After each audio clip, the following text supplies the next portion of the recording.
श्रियकान्ताय कल्याणनिधये निधयेतिनाम् श्रीवेङ्कटनिवासाय श्रीनिवासाय मङ्गलम्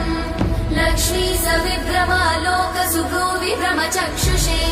चक्षुषे सर्वलोकानां वेङ्कटेशाय मङ्गलम्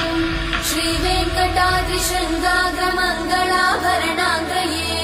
मङ्गलानां निवासाय श्रीनिवासाय मङ्गलम् सर्वावयव सौन्दर्य सम्पदा सर्वचेतसां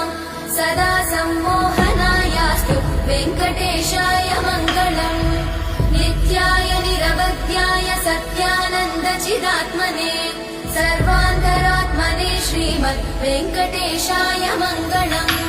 स्वतः सर्वविदे सर्वशक्तये सर्वशेषिने सुलभाय सुशीलाय वेङ्कटेशाय मङ्गलम् परस्मै ब्रह्मणे